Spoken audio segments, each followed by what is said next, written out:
How do you do, ladies and gentlemen, and teachers and boys and girls? I'm Julius Sumner Miller, and physics is my business. And my special business today is entitled Electrostatic Phenomena, Foundations of Electricity.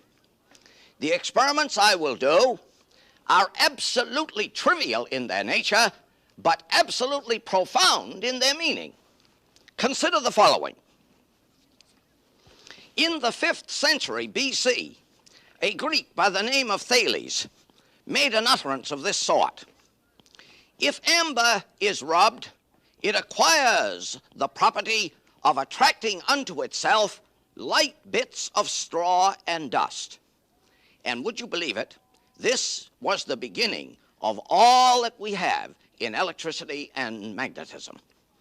As an illustration of it, here I have a hard rubber rod. I am handling it so that it is, as we say, electrostatically neutral. No excess charge of any sort. Identical numbers of positive and negative electricity. I approach it to some cork dust. I approach it, and we see nothing happen. Nothing. Nothing. Now that nothing is a very significant thing. Indeed, when experiments reveal nothing happening, they are often regarded as failures. But I must remind you, a classic in our history, when at the turn of this century, Michelson and Morley did a famous experiment on the so-called ether drift. The results they got were nil, and they thought the experiment failed.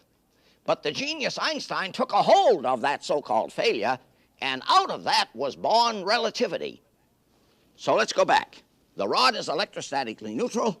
There is no interaction between the rod and the cork dust. Now I am going to do something. Trivial, really. Piece of fur. The rod has acquired astonishing electrostatic properties. Watch it now. Watch it. I approach it to the cork dust. Ho, ho, ho, ho! Cork dust is gathered. And if we can look closely, very closely, we see an astonishing thing. Let me point out on the blackboard, on my writing board, what we really have seen. There is the rod. There is some cork dust. The rod did nothing to the cork dust in the beginning. Then I charged the rod. By the mechanical action, I separated charges. So the rod has, by definition on it, a negative charge. And you notice I'm making many negative charges on the sharp point. Very significant. Charge density is greatest at sharp points, and we shall later learn that's why Benjamin Franklin suggested pointed rods for lightning arrestors. Now what happened?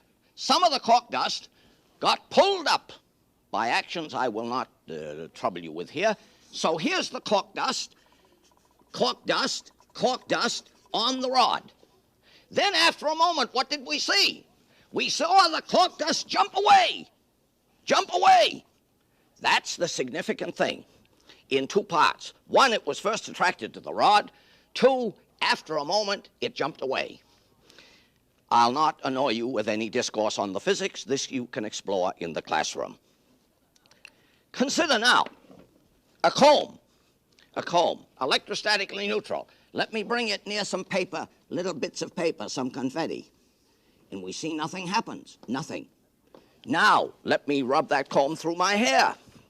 Mad physicist's hair. Watch it now, watch it. Oh, notice, I must either be lifeless or of low voltage. Let me try this on here. Oh, why didn't this work? I think I know why it worked. Why it didn't work. My hair is a little damp, and water vapor is a very, very bad insulator. It's a good conductor. So, watch it now. Ha-ha, there we are, there we are, there we are. Some of the paper. A wonderful experiment which you can explore in the classroom. Now, we define the charge on the rubber rod rubbed with fur as negative. Similarly, if we rubbed a glass rod with silk, we would define the charge on the rod as positive. This is a point of departure. Now I have an instrument called an electroscope. Let me draw it for you. a metal rod, a metal knob, a metal knob, a metal rod, and a sliver of light gold foil right there. Now, I am going to make this system electrostatically neutral. Notice I'm having a little trouble. The charges are so abundant here. The gold sliver lies close against the metal rod. Now I am going to rub the rubber rod on the cat's fur and approach. Watch. What? Ho ho, ho ho. I'm going to turn this. I think this will show better here. There it is. There it is. There it is. And the nearer I get, the greater the electrostatic forces. Now, I'm going to deposit some of this negative charge on that electroscope knob, and the electroscope is permanently charged. Except that, if you will give me your undivided attention, except that the charge will diminish as time goes because of radiation that produces ionization in this room. The charge will, as is sometimes said, leak off. Now that electroscope is charged negatively by conduction. Conduction. Negatively by conduction. Question, what can I do with it? I can determine the nature of an unknown charge. I don't know what the charge is on this comb, but watch what the electroscope does. Watch it. The leaf diverges further, and by a little analysis, I could decide what the charge on the comb is. Now, I have charged, oh, notice, this is amazing. I am excessively charged myself, which means that I am now high voltage. Oh, that's a good one, isn't it? High voltage. I have discharged the electroscope again. Remember, when I made contact, I said that the electroscope was charged by conduction. Now I'm going to charge it another way. Watch. Watch. Rubber rod, negative. I'm going to bring the rod near the knob. The leaf diverges. The leaf diverges.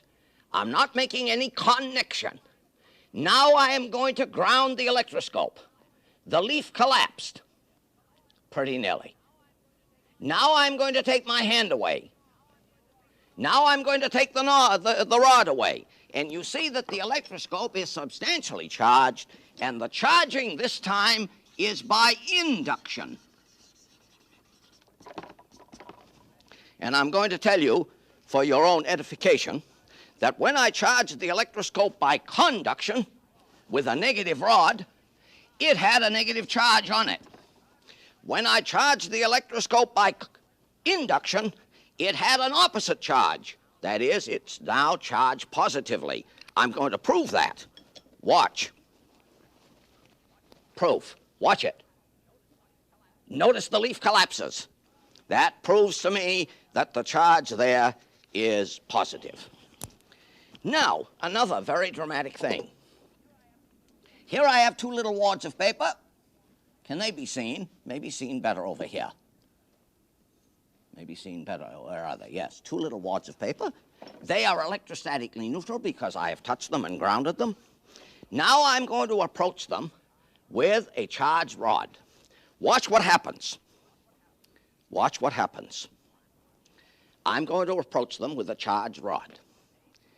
They will make connection with the charged rod because of induction. They will instantly acquire a charge like that on the rod. And watch their wonderful behavior. Watch it now. Watch. Watch it. There we are. They made instantaneous connection, and now they are rushing away with all fright from their kin, since like charges repel. Look at that. Isn't that fantastic? All right. Now, I have shown you how to charge an electroscope by conduction, how to charge an electroscope by induction, and the wonderful behavior of charges plus and minus, or positive and negative. Question.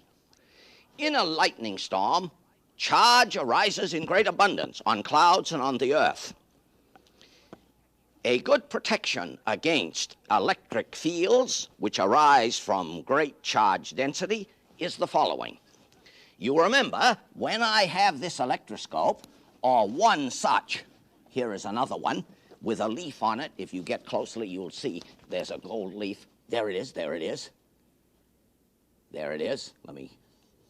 There it is. There it is, right? Now, that electroscope suffers the influence of this electric field produced by this charged rod. How can I protect it from these stray fields? Answer. Here is a wire cage just made of window screening.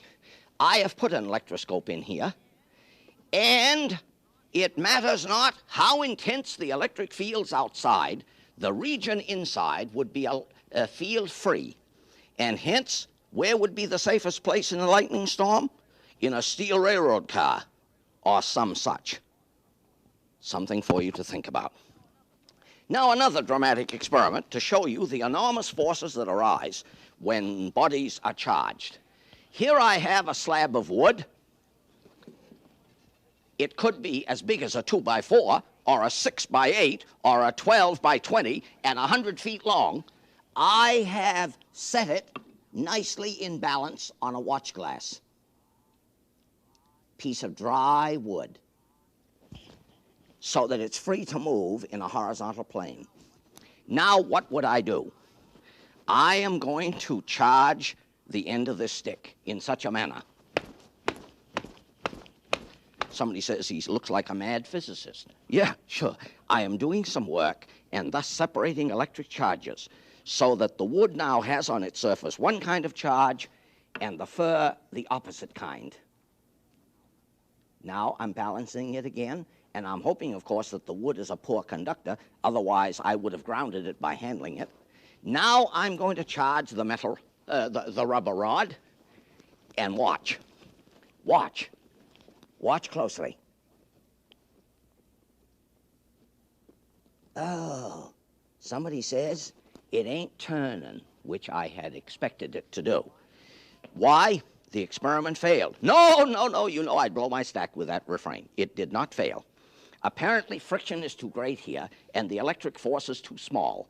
But I urge you to try it. It is very dramatic. A 2x4 can be moved by the strength of the electric field produced by a charged rubber rod. So, coming back to our beginning, all I have done is rub some stuff with some stuff, and thus giving rise to a separation of charges, and thus the foundations of all electrical phenomena, which makes everything we have today possible. Merely these charges arising from the confluence of different materials. And so I thank you for your attention, and I shall return another day.